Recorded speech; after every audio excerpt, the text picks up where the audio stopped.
Portland had that strange way of looking beautiful when everything went wrong. The snow fell at the wrong time, sticking to the wires like dirty cotton, and the city lights started flickering as if someone was playing with turning the world on and off.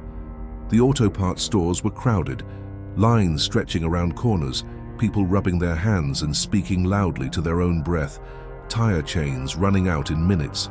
I left the municipal depot with 2 boxes of chains thrown in the back of the truck, radio crackling, and a note stuck to the dashboard: Hawthorne basement, steam leak, and unidentified animal noise.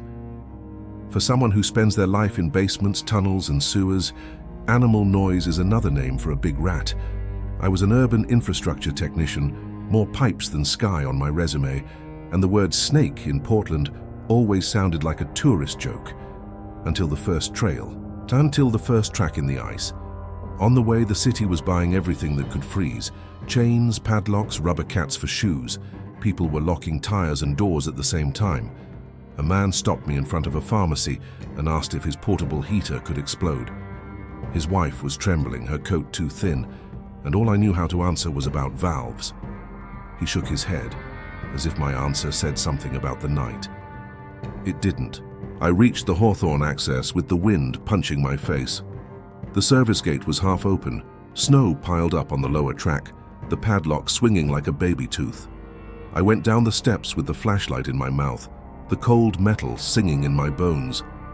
The smell of old steam greeted me, a mix of wet rust, cheap oil, and mildew that learned to speak. And then came the sound. Not the leaking pipe, not the whisper of the wind. A low, rhythmic dragging sound, like thick rope pulled across a metal sheet. And beneath that sound, something that made me think of summer. A warm breath, in the middle of the ice. I turned on the radio. Hawthorne Basement 2, leak confirmed. And there's something alive down here. The response came with interference and bad mood. Alive like what? Big enough not to be a rat. Call animal control. I laughed. Short, just for myself. Snow, partial blackout, old pipes about to open the city's abdomen, and I would call animal control. I was the metal animal control. I continued. The service tunnels were a cold intestine with fever spots. At every corner, the air changed temperature, as if they had installed small summers behind the walls. There was condensation dripping, forming colonies of drops that fell in unison, and from time to time, in the silence between water drips, a dry crack. I stopped, held my breath, and heard what I denied for 3 seconds. A tongue scratching the air, not like a sound, like a presence, the kind of thing the ear only admits after the body protests. The tracks appeared first. They weren't footprints. They were tracks with no fingers, no claws, an S-trail in the ice film the steam had created on the floor. The heat drew, the cold fixed. I touched it with my glove, the surface yielding like poorly tempered glass. The trail led to the room with the old valves, a square room with 3 metal doors and a row of valves that had been creaking for decades. I'd always hated that room. It had too many echoes and too little light. I entered, swept the flashlight around, and then the city breathed down my neck. Steam was escaping from a tired joint, whistling thin. The trail passed by, disappeared into the air return grill. Old grate, screws full of hatred, and a symbol scratched into the dust. 3 short parallel lines, like someone testing a pocket knife point. I ran my finger and felt the warm dust. Who scratches symbols into an air return grate? No rat I know. I felt my stomach contract. The wind up top changed, and the basement changed along with it, as if the world turned the page. I scratched my chin, the glove scraping against my beard, and allowed myself the luxury of thinking it was a teenager hiding from the police on a bad winter. Then the dragging started again, closer, and with it came a new sound, the crack of scales against sheet metal, an old sound from something in no hurry. It's hard to write the moment when the flashlight finds something the mind doesn't have a shelf for. I pointed at the grate, and behind it, in a gap too narrow for comfort, something gleamed without being metal. It wasn't an eye reflecting. It was leather receiving light and returning it in pieces. The trail moved like it was stretching its whole body. And then from the grate a forked tongue appeared, black from warm moisture tasting the air that carried my working hours. It retracted and came back longer, as if Portland's central heating had just served soup. I stepped back, hit the valve, and it groaned. The sound traveled through the tunnel and brought a response from the wrong side, behind me. Another drag. I turned with the flashlight and saw a fresh ice streak on the floor in an S shape. Something had passed there while I was looking at the grate. The basement breathed between two lungs. The radio crackled again. Power outage in Lentz and Montevilla. Reports of noise in the primary school ducts. Are you clear? Negative, and I replied without taking my light off the grate. I've got something here. Something like a snake big enough to know where there's heat. Silence. Snake? In the snow? I would have liked to laugh again. In the steam. It's not out there. It's underneath. Get out of there. Another voice, deeper, came through the channel. If there's a gas leak, evacuate. It's not gas. How do you know? Gas doesn't lick the air. I was never one for courage. I was about procedure. I took out the socket wrench, unscrewed 2 bolts from the grate. The metal sang high and the dragging stopped behind it. The tongue appeared again, now accompanied by a sound I didn't know, a low vibration that made the flashlight blade tremble. If you're smart, stay there, I said to the hole, as if talking to the hole were a skill someone could teach. I'll just tighten a joint and disappear. The hole didn't believe me. Before I could touch the 3rd screw head, the blow came. It wasn't a movie bite, fast and clean. It was a push from the world. The grate moved 2 fingers forward, hitting the socket, which ricocheted off my wrist. The flashlight slipped, hit the floor, and rolled under the valve bench, lighting the ceiling and my fear like a poorly framed scene. I dropped to my knee, the radio hit and sparked static, and the basement returned a laugh that didn't belong to anyone. Or maybe it was mine coming out wrong. Sure. Here's the translation of the text. Portland had that strange way of looking beautiful when everything went wrong. The snow fell at the wrong time, sticking to the wires like dirty cotton, and the city lights started flickering as if someone was playing with turning the world on and off. The auto parts stores were crowded, lines stretching around corners, people rubbing their hands and speaking loudly to their own breath, tire chains running out in minutes. I left the municipal depot with 2 boxes of chains thrown in the back of the truck, radio crackling, and a note stuck to the dashboard. Hawthorne basement, steam leak, and unidentified animal noise. For someone who spends their life in basements, tunnels, and sewers, animal noise is another name for a big rat.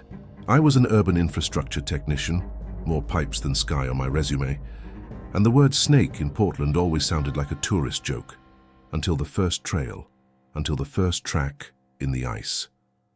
On the way, the city was buying everything that could freeze: chains, padlocks, rubber cats for shoes.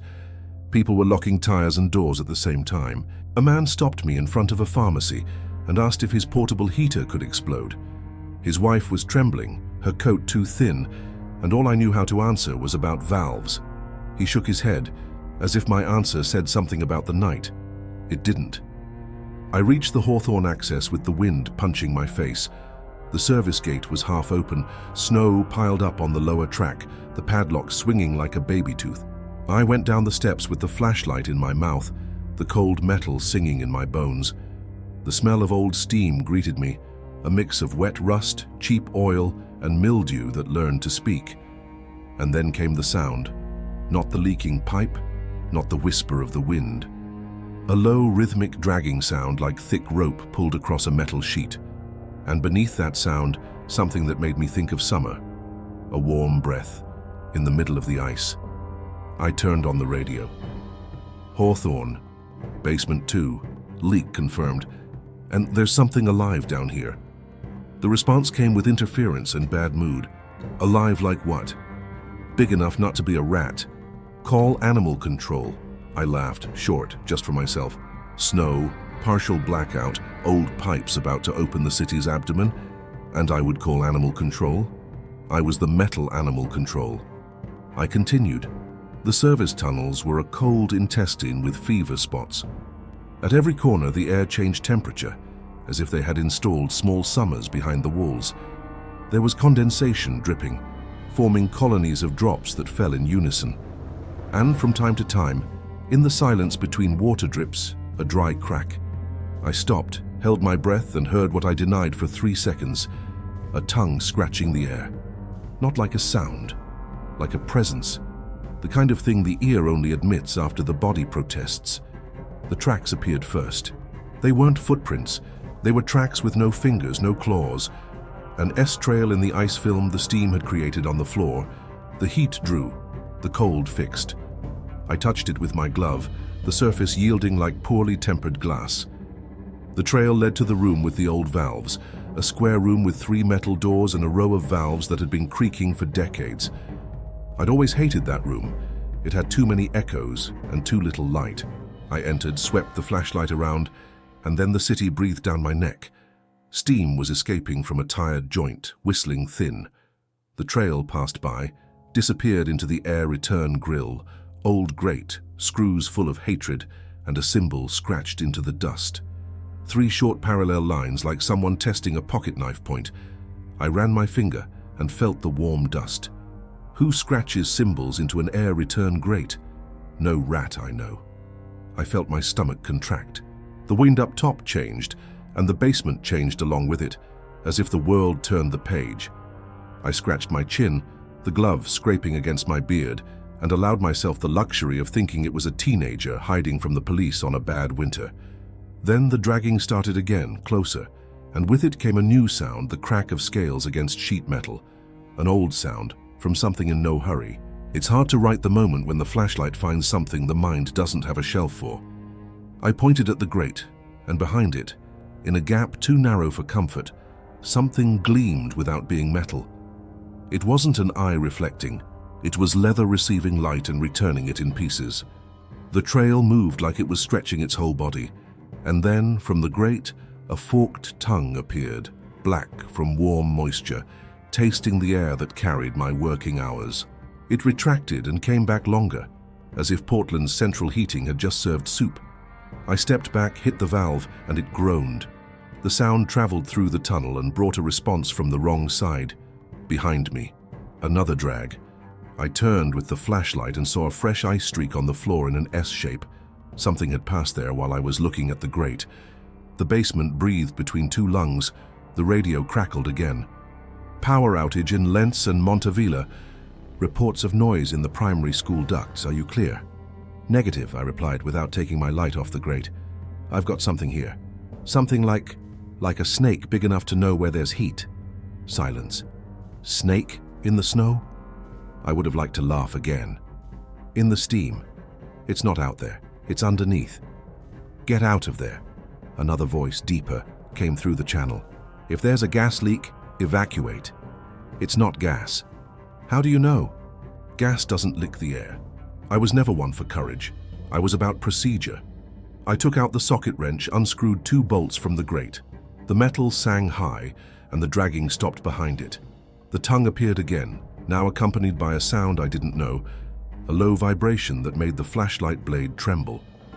If you're smart, stay there, I said to the hole, as if talking to the hole were a skill someone could teach. I'll just tighten a joint and disappear. The hole didn't believe me. Before I could touch the 3rd screw head, the blow came. It wasn't a movie bite, fast and clean. It was a push from the world. The grate moved 2 fingers forward, hitting the socket, which ricocheted off my wrist. The flashlight slipped, hit the floor and rolled under the valve bench, lighting the ceiling and my fear like a poorly framed scene. I dropped to my knee, the radio hit and sparked static, and the basement returned a laugh that didn't belong to anyone. Or maybe it was mine, coming out wrong. I grabbed the flashlight with my good hand and made the beam cut the floor, the wall, the grate. That's when I saw it on the opposite side, next to the metal door leading to the thermal exchange room, the scratch in the ice-forming letters that weren't ours. 3 lines once again now crossed at the end.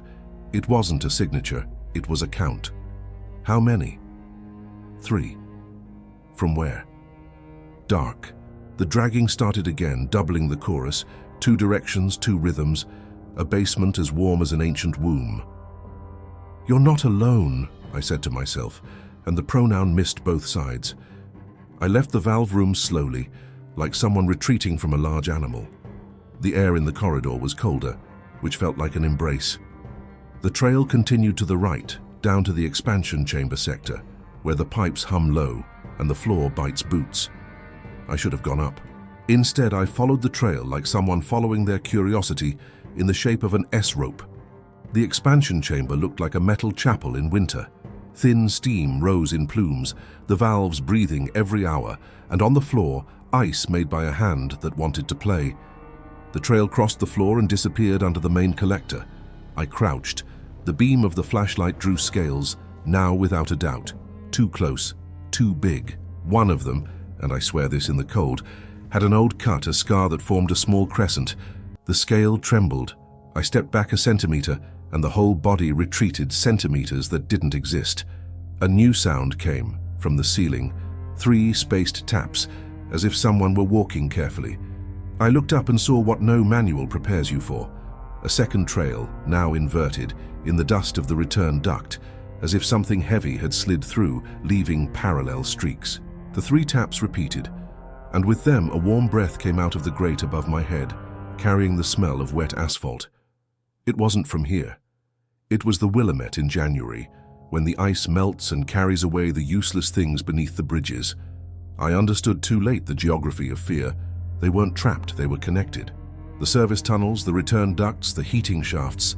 The map I knew as the maintenance plan was now the trunk of a tree from which snakes descended to sleep, where there was heat. That's when the radio, traitor, screamed in my ear. Primary school reports, snake in the attic. Repeat, snake in the attic. Unit en route. The voice lowered. If you're listening, don't go. I was already inside. The first sight came quickly. The tip of a snout brushing the shadow of the collector, a shine of saliva that didn't freeze, the tongue tasting my hand through the metal. Instinct told me to pull my hand back. Procedure told me to stay frozen. Procedure won by a thread. The tongue scratched the air above my fingers, retracted, and came back with more determination. Then, from the duct in the ceiling, a second snout, smaller, darker, more curious. The low note rose through my feet and stopped at chest height. 2 presences, 2 heats, 1 man alone.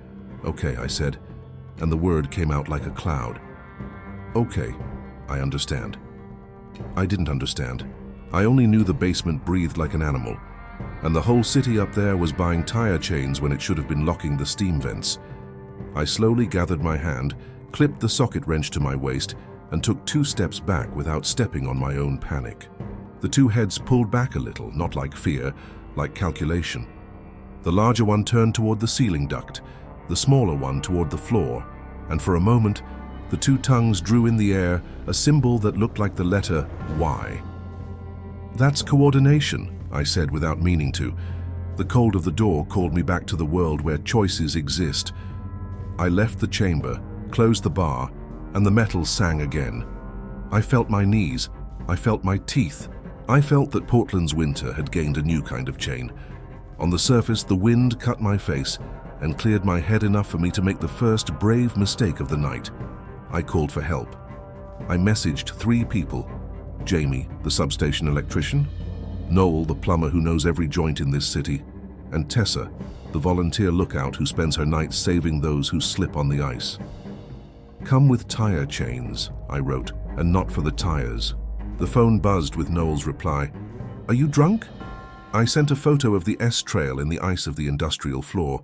He responded with an audio message that was half laugh, half swear, and a sentence that gave me the minimum warmth I needed. I'm on my way. While I waited, the city grew colder. The lights on the other side of the river went out and flickered back on like flying fish. A truck slid on Morrison, and the sound arrived late.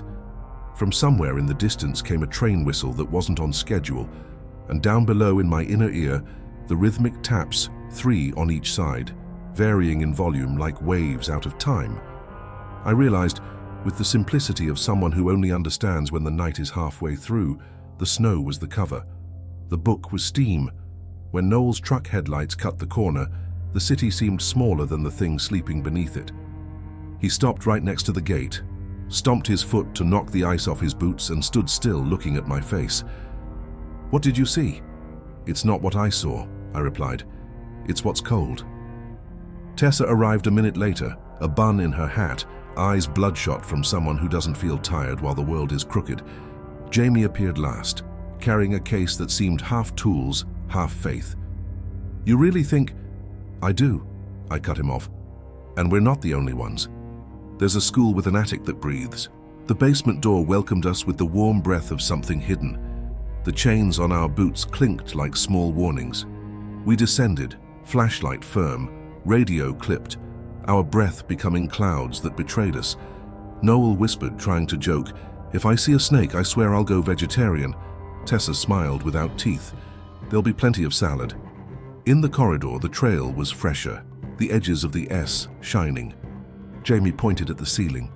"The duct's too warm for this time." "They're nesting in the heating," Tessa said, and the sentence bit me inside. Nests need warmth and food. I thought of the city's basements, the cats, the dogs in backyards, the organic waste, the bodies that sometimes sleep where the steam leaks because winter doesn't forgive. We stopped in front of the expansion chamber. I raised my hand. "If they come in, don't run." Noel looked at me with disbelief. "Who has knees to run on ice?" I pushed the door open. The steam embraced us like a wicked grandmother. The flashlight drew the collector, the smooth floor, the grate in the ceiling with scratched dust. Silence. An active silence, from something deciding whether to go or not. And then slowly, like something learning our language by sound, the tongue appeared. The moment the tongue cut through the steam, the auxiliary generator at the substation blinked in the distance, and Portland shut down like an old building, floor by floor. The light above our heads died without sound, leaving the expansion chamber lit only by 3 cones of flashlight that didn't meet anywhere. The cold at the door and the heat on the floor created an invisible boundary between where the body could endure and where the city cooked. I counted my breath so I wouldn't speak too loud. 4 to fill, 4 to hold, 6 to release. The air came with a taste of iron and old dust. Noel broke the silence's spell. I heard it again. He nodded toward the ceiling. 3 taps, spaced out, as if someone were testing the weight of their own body in the attic. Tessa raised the flashlight, the beam finding the return duct. The dust, disturbed from within, broke off in slow flakes. Noel was the one who broke the silence's spell. I heard it again. He nodded his chin upward. 3 taps, spaced out, as if someone were testing the weight of their own body on the ceiling. Tessa raised the flashlight, the beam finding the return duct. The dust, disturbed from within, detached in slow flakes. "They're going up," she said, and the verb felt indecent. Going up to where? I already knew. The school. The radio crackled with voices cut off by the power outage. "Attic, room 3, asked," and it died with a short gasp. Jamie slapped the transmitter with his palm, nervous, and clipped it back to his vest. "No communication. We have to decide." I decided on useful fear. "Close the steam flow and open the bleed for the tunnels. If we take the heat out of here, they'll either look for another nest or retreat to somewhere that doesn't affect anyone.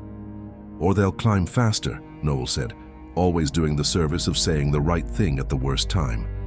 "Then run," Tessa cut in, "because the school can't keep up with our pace." The valve panel groaned as always, a chorus of metal reporting decades of service. Jamie turned the main valve. I closed 2 secondary ones. Noel locked the wrench into a joint that seemed to have been tightened by a ghost in 1972. The steam shrank from a scream to a whistle, then to a whisper. The expansion chamber breathed deeply, like someone recognizing the end of a fever. It was in that second of ungrateful relief that the first head emerged behind the collector. Silent, elongated, made entirely of the decision of things that don't apologize. The tongue tasted the air low near Tessa's knee. She didn't retreat. She stiffened her leg like someone letting fear pass by without hitching a ride. "Slowly," I said, knowing the adjective wouldn't solve the beast. The second head came from the duct above, smaller but with the same shape of hunger, the S breathing with the walls. The light hit a scale with a scar, a crescent, an old cut. I recognized that mark. The smell that rose was like warm asphalt on the first day after the ice. Willamette in January, home for those who find the snow strange. Noel whispered, in a humor that was nothing but rubble, "If I get out of here, I'm never coming back." "You're not getting out," Tessa replied, and the sentence strangely calmed me. Belonging to a horrible place for a few minutes gives meaning to fear. Then the city above spoke to us. A long crack, wood creaking in the cold, and then children's screams cut off by a ceiling. Not from here, coming from above, directional like a lighthouse. My whole body leaned, an involuntary step toward the door. The bigger head turned along with it, as if our intentions were wind. The tongue scratched the air, made a Y, and something in me understood a message without words. The heat was leaving, and with it, the easy food. "Plan 2, Jamie said, without taking his eyes off the panel. "Depressurize this sector, seal the chamber, and go up through the Harrison maintenance shaft. It's the quickest way to the school." I knew the route. 8 flights of stairs, a narrow tunnel, a hatch that sometimes jams. "I'll open it," I said, and my hands were already on the latch when the 3 taps sounded again, now synchronized with the vibration of the floor. They were on 2 levels of the same body. We closed the chamber's bar with trained movement. Pull, align, lock. The metal groaned, the rubber bit the dryness, and the room became a capsule of delayed heat with 2 heads on the other side. "If this fails..." Noel left it hanging. "It won't fail," I replied, and the lie was a good rope to hold onto. The corridor swallowed us in fresh cold. Chains on our boots, flashlight on our foreheads, the metal stairs were a backbone creaking under our weight. We ascended. On the second landing, the air changed again. Came a warm breath from the side, from an auxiliary duct like a hand brushing our face. "They're using the returns as a tunnel," Jamie said, and I thought of the city's layout as a giant nest, insulated with dust and fiberglass, serpentined with human heat. On the 4th flight, the beam of my flashlight hit something that shouldn't have been there. 3 parallel scratches on the railing, made just a few minutes ago, the metal still gleaming from the cut. It wasn't a claw, it was a message. Tessa pressed her finger to the mark, sniffed and recoiled with a grimace. "Smells like old battery." "Substation," Jamie added, and I understood. They'd already passed through there. Constant heat. Breath that doesn't fall when the world does. The perfect place to incubate winter. We reached the Harrison hatch, the one that always decides whether to cooperate. I shoved the lever into the gap, forced it with the weight of my back, and it gave the first inch like it was yielding out of pity. "More," Tessa said, putting her shoulder into it. Noel locked the wrench as a wedge. We pushed. The metal groaned, the rubber broke free, and a different breath of air entered, cold that carried the sound of a voice. Children. Again. A teacher trying to turn panic into a line. "Go, go, go," I translated with my heart. The passage spat us into a school basement that smelled like wet chalk and heater oil. The ceiling above was low, the floor covered in old rubber. Leaks mapped decades of winter. And right in the center, a double door with small windows showed a corridor with an emergency light on during a blackout, the local generator holding on for the last. Behind, small shadows in turbulence. "Room 3, Jamie said, reading the crooked sign. We climbed out of the basement like we were sprouting. The doors creaked, children pressed against the wall, eyes not understanding what their bodies already knew. A staff member, thin coat, thick courage, made her way through with her hands. "There's something in the ceiling," she said, not recognizing me as any authority the fear would respect. "It's heavy. The roof is breathing." I looked up. The ceiling's plaster made a sagging, irregular belly, with stains expanding in circles. The heating blew warm through a side grate, and in the breath came the sound I already called by name, dragging on metal and scale, moving through fiber. "Everyone to room 2 now," Tessa ordered, voice of someone born to interrupt tragedies. "Keep your hands on the person in front of you. Don't run." The teacher turned leader. The line moved like something trained by force. The ceiling groaned and fine dust fell like salt. Noel nudged me and pointed at the grate. The bottom right screw was missing. Something, had tested the exit. "Heating off?" "If we turn it off here, the children freeze," Jamie replied, eyes on the room next door. "Then do the opposite," I said. "Give them a warmer route away from them." "Where to?" "To us." He understood right away, like someone who's written this kind of question in the wrong notebook. He ran to the school's mechanical closet, opened it with a key that shouldn't have universal access, and turned valves that diverted warm air to the service corridor. The ceiling vibrated, hunger following the trail. The plaster belly moved as if it inhaled our invitation. "It's going to break," Noel said, and the warning was kindness. "Let it break where we want." Tessa moved the children to the last doors, locked them with a turn that sounded like a delayed sentence, and returned to the corridor with the telescoping maintenance pole, iron with a hook the school used to change light bulbs. "If it comes through the ceiling, I'll push it the wrong way." "Don't try to hold it," I replied. "Just remember we're small." The decisive crack came like muffled thunder. The ceiling opened in a long line, the plaster crumbled in a rain, and a dark head fell halfway out, the rest stuck in fiberglass and crumpled ductwork. The tongue came out first, tasted the chaos of the school, retracted, and came back more sure than it wanted to. I stepped forward 2 paces, raising the flashlight not as a weapon but as a lie. "Here," I said, serving warmth with my voice. "Here." The head turned toward me with the elegance of someone choosing where to fit. The tongue touched the air coming from the service corridor duct, the one Jamie had warmed for us. The body forced, the duct groaned, and screws popped out like loose teeth. Tessa raised the pole and deflected the weight away from the locked room. The creature understood the warm street we had created. That's when the second head appeared at the other end of the ceiling, smaller, without the crescent scar, quick like an impertinent question.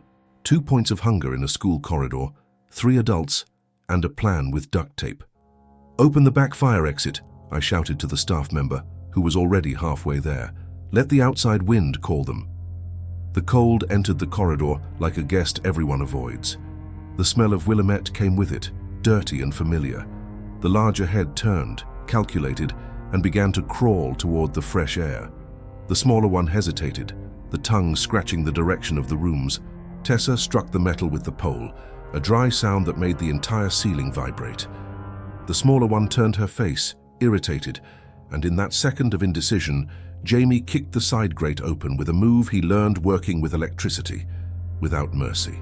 The hot air shot out, the fiberglass danced, and the body, by an instinct that can't be explained by theory, chose the open heat.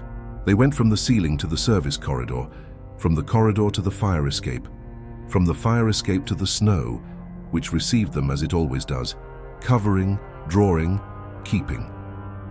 I followed to the door, the wind cutting my face, and saw the duplicated S tracks heading toward the alley that leads to the tunnels.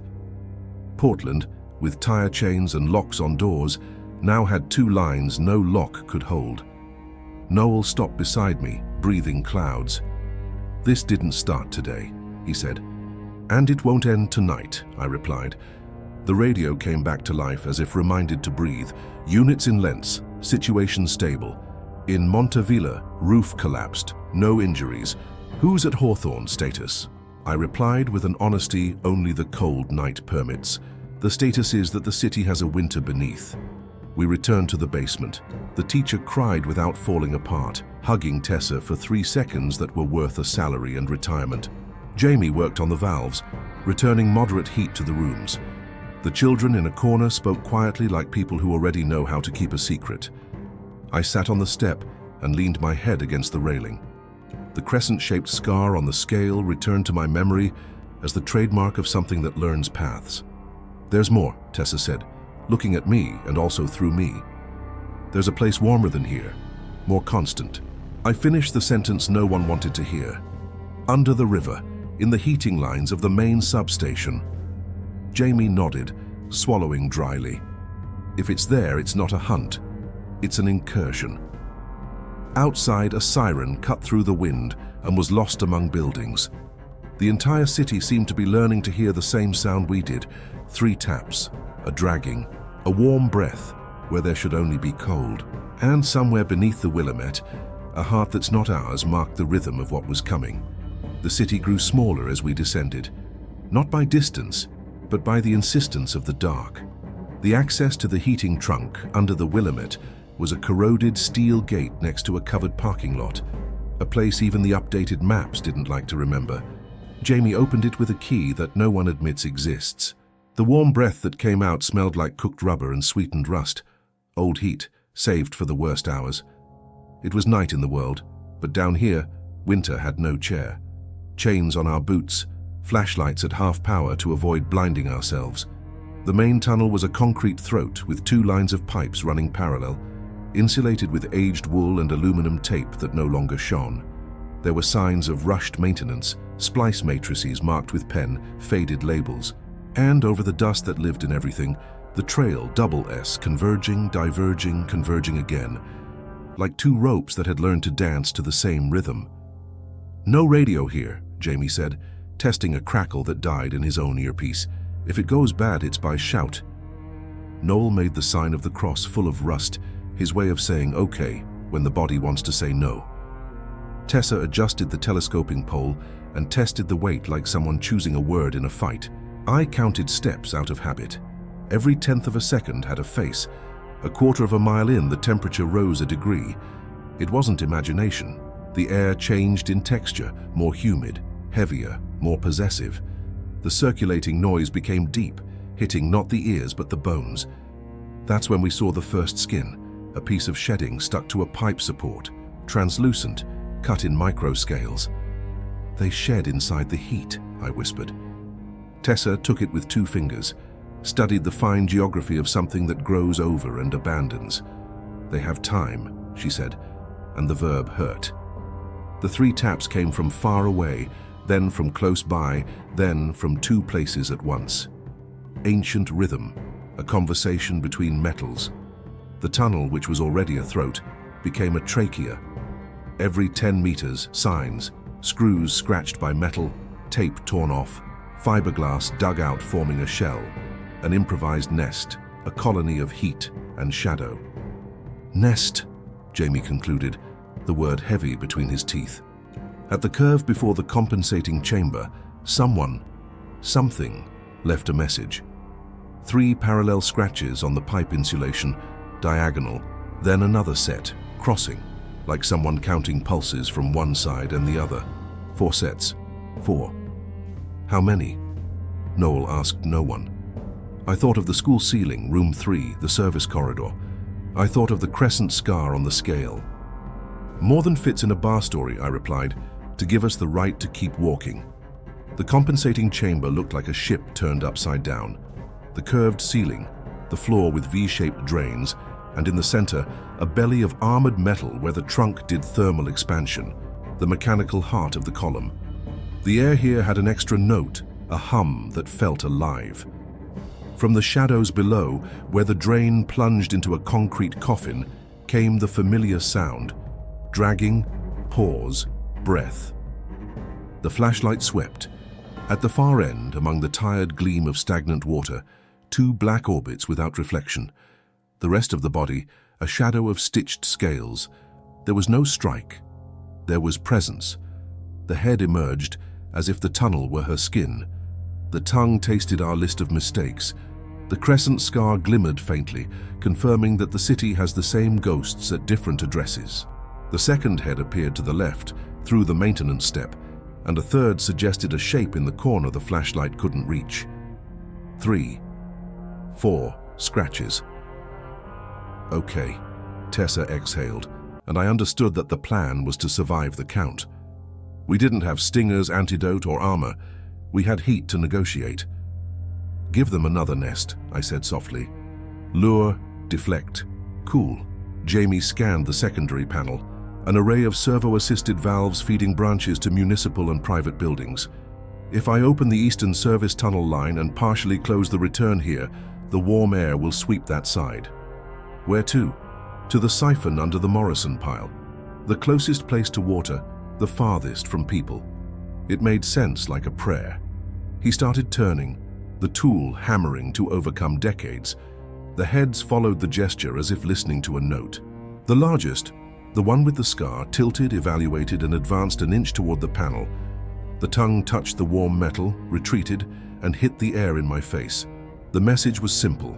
That box, that man, ruled the nest's weather. "3 steps back," I said, and it was an order from someone who never had troops. We backed up.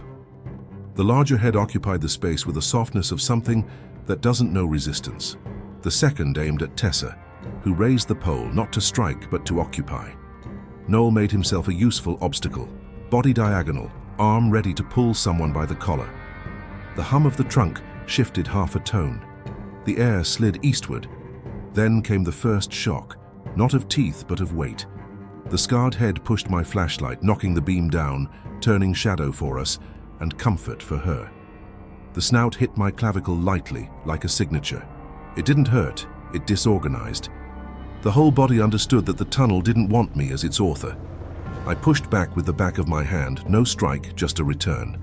The tongue touched my fist, warm, wet, examining.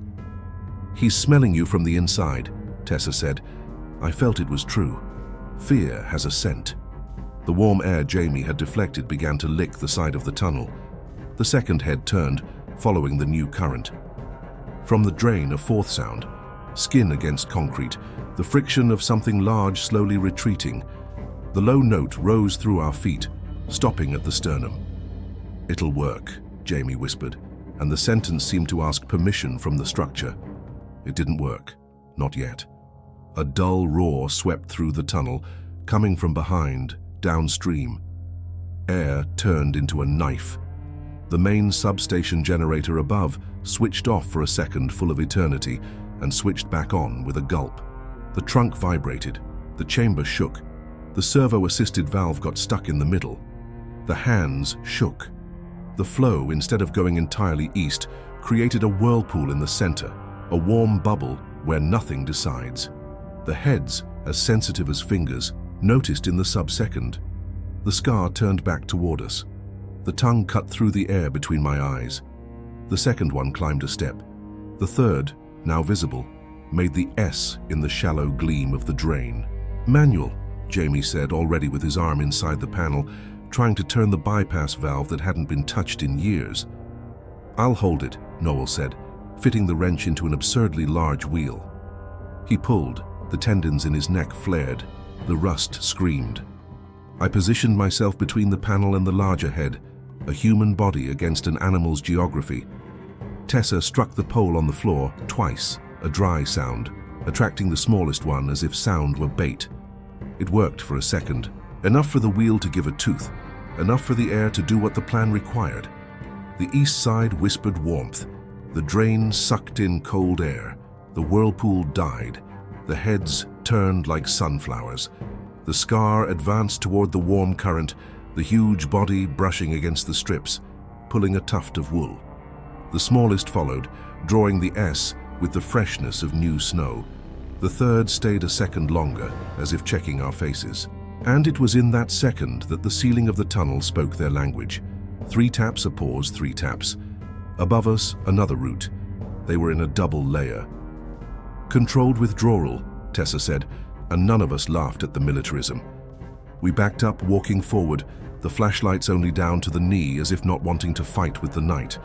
The compensating chamber was left behind. The hum settled a tone, and the air, thanks to Jamie and Noel, created the warm street to the east. We became only the cold street.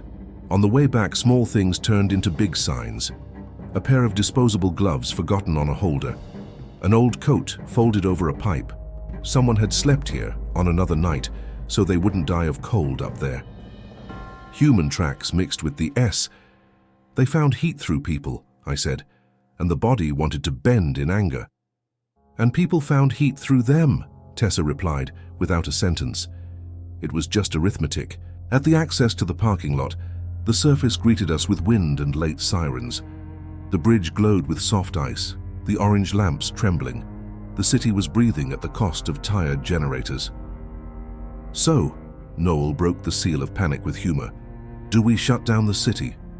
"We draw the heat," Jamie replied, his brain already making maps. "Deactivate nests, concentrate heating where there's no duct, create corridors to expel, set traps for the rest." Tessa looked at me. "And you?" "I listen," I said, because my role now was to recognize the low note in any machine sound. That's when the phone vibrated with a familiar number from the municipal network. Traffic Control Center. A short message. Steam rupture on the west bank near the dock. Movement under the water. I read it aloud. No one said it can't be. The city had passed the impossible stage. We descended once again by another access, now at the dark edge of the river. The tunnel here was lower, wetter, closer to the big sound running outside. The rupture was an old hole asking for a chance, steam leaking in a low cloud, condensing on a ceiling that dripped slowly.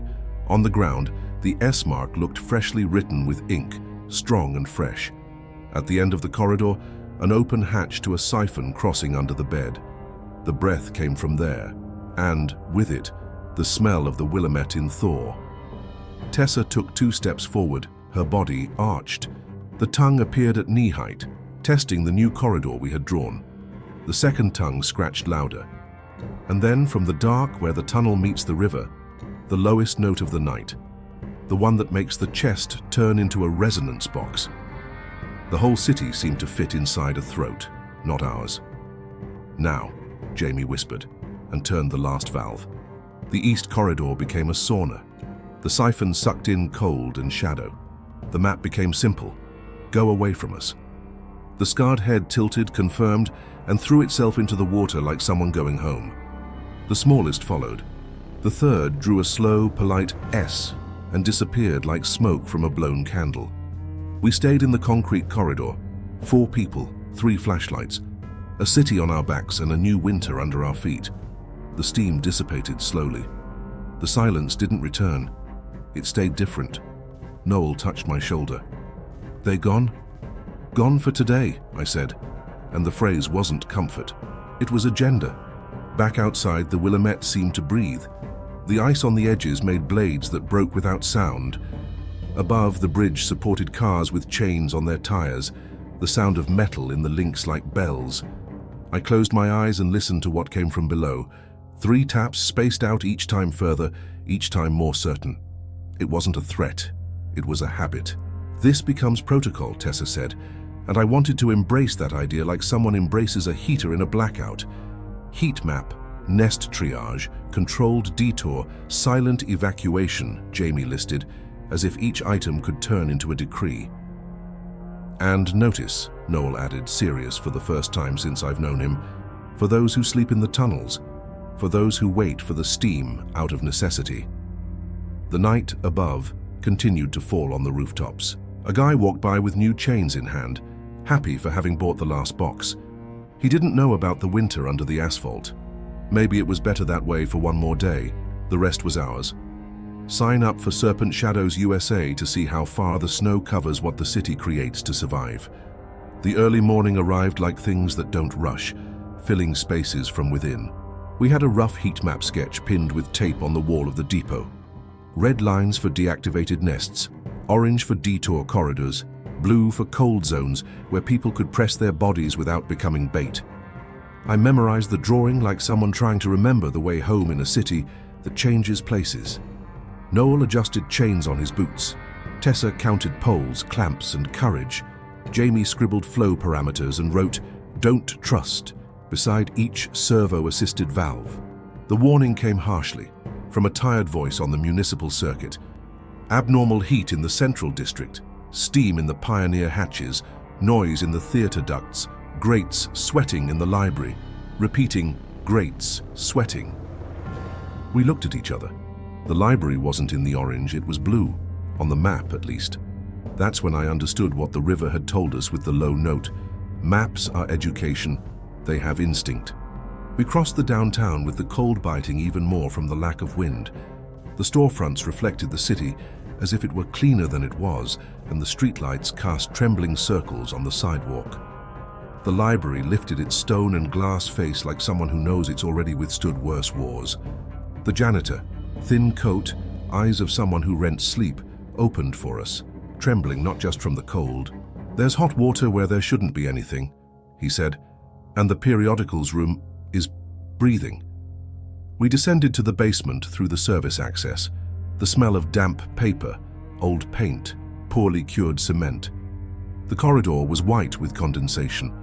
The flashlight found the first message on the metal of the handrail, 3 parallel scratches, crossed by a 4th at the end, the count advancing.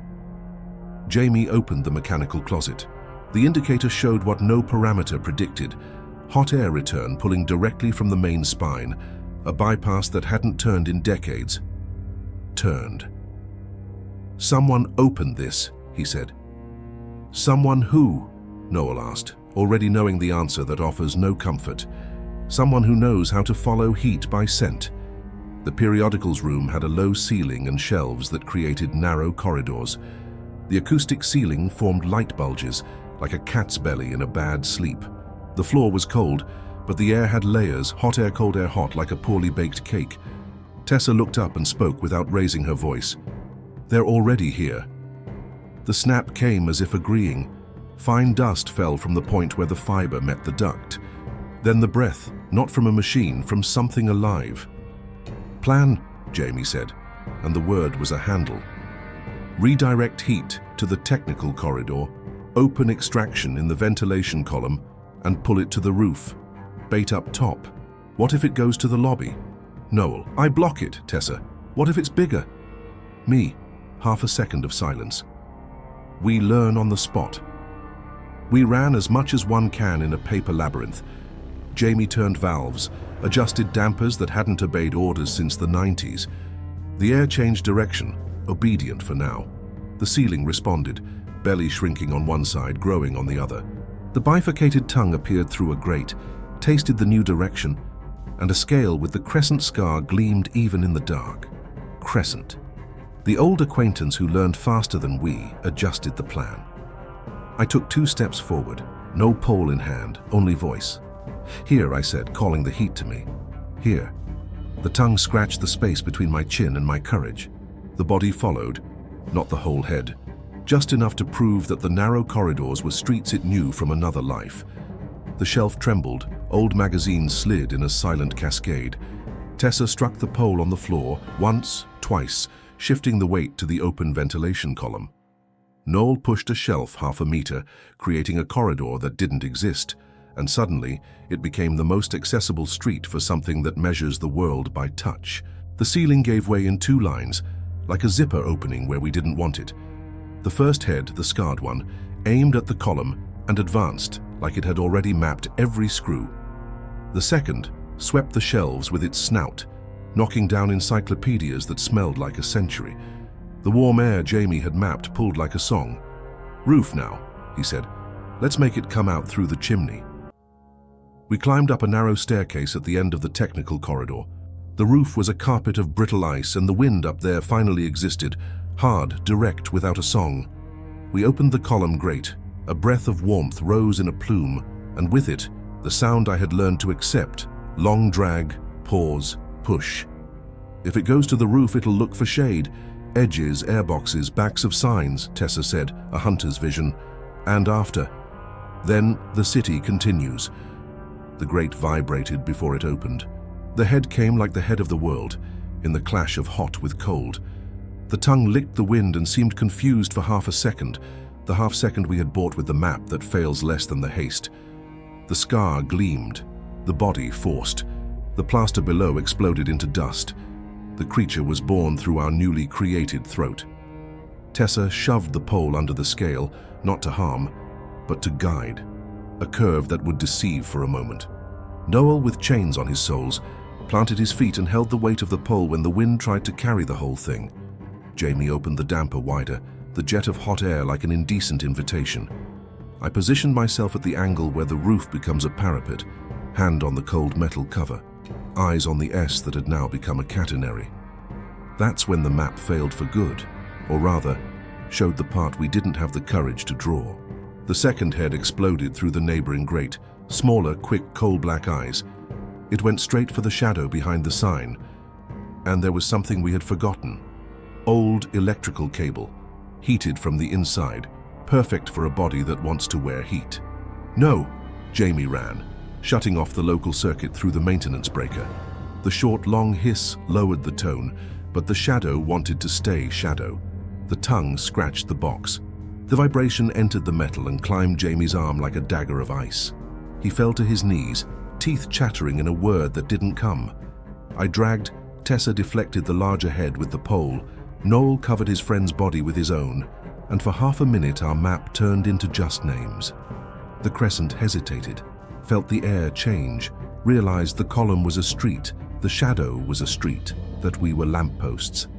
The decision was hers, and the cold accepted. She chose the wind. Let go of the box, followed the warm plume, disappeared from the east side of the building like smoke learning direction. The smallest followed, irritated, belly in contact with ice that sings. Tessa and I fell sitting on the parapet, the city spinning in slow motion that didn't respect the engine. Below on the street there was no audience.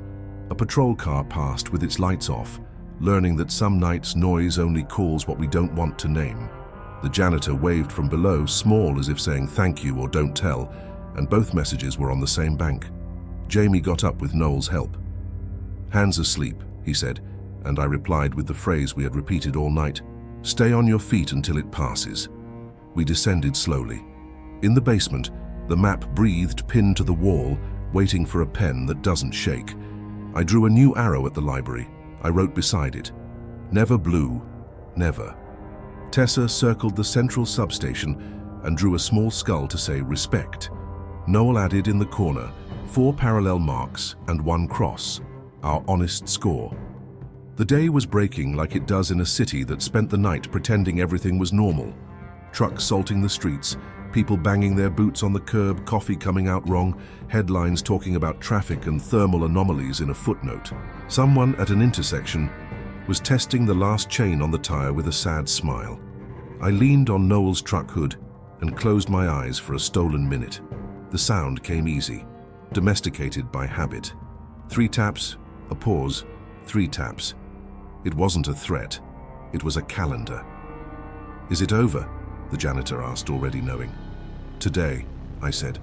"Today, yes." He nodded and held the door as if holding his breath. Tessa tied her hair with an elastic that looked like it had been through 5 winters. Noel opened the last bottle of warm coffee and divided it among us with the liturgy of someone who knows this is sacrament. Jamie moved his fingers, recovering control of each phalanx like someone testing switches. "There's a protocol," he said. "Now there is."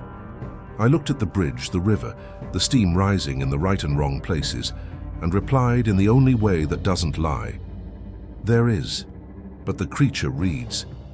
The next early morning, when the messages started again, noise in the attic, hot duct where there shouldn't be, steam in an alley with no pipe. We were already on the march before the radio finished the sentence. Chains on tires, chains on nerves. The winter beneath had become a task, not heroism, work. Sign up to continue this series and come prepared. Sometimes the map is just the beginning. The rest, the city writes, with the tongue of the serpent.